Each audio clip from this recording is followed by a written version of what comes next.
today, and last week the solo exhibition here at the gallery.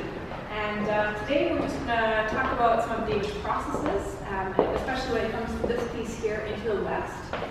David walks through the process for getting a shot like this, from choosing the location to the setup to getting the final shot. Okay, well, this is taken from Smelt Bay on Cortez Island. I was born and raised on Cortez, so I know the island very intimately. Pretty much like anywhere around the Swell of Sea and Vancouver Island, I know these areas really, really well. And so I have a big list of locations that I keep. This one happens to be in Smelt Bay, actually right in front of my father's place. Wow. So I keep an eye, when I'm staying with him there, I keep an eye on the sunsets every day. And I can see this one building up. And so I headed down to the beach, about 100 feet in front of the house there, and just waited to set up the camera and waited for the light to go down far enough that the camera could hold the contrast range in the photograph. And once I took the exposure, it was this one was about a 35-second exposure.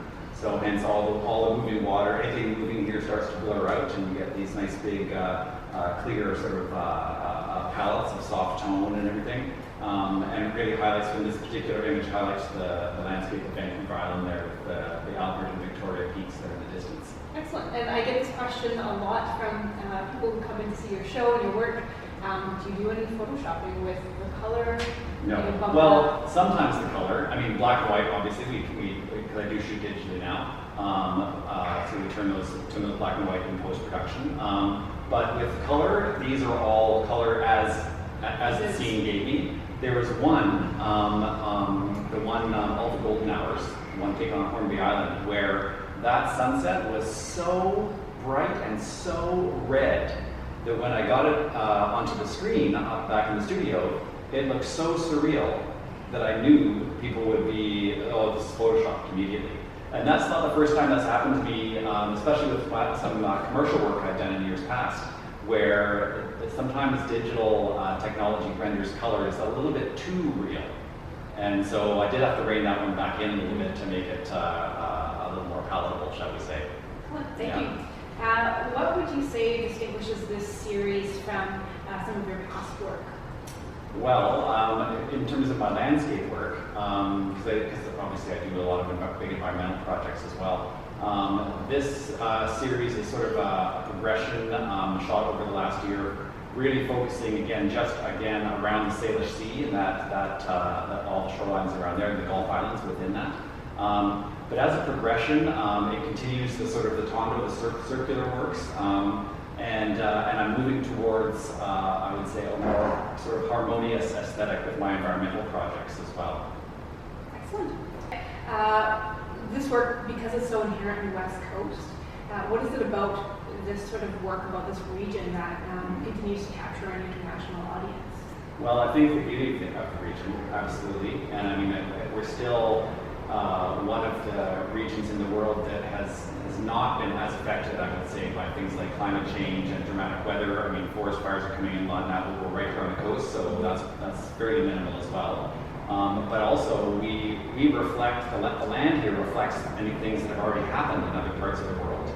Deforestation and changes to other environmental changes and species decline and stuff like that. So I find we're still a little bit ahead of the game on that. And so when I make photographs around those subjects, those seem to resonate, because those issues are happening all around the globe. Those seem to really resonate with other locations and curators and museums and all the rest. Absolutely. And it's been interesting to see how the weather pattern series is connected with audiences in South Korea and has been published there, versus the Falling Boundaries series, the Shopping Museum in China. For sure.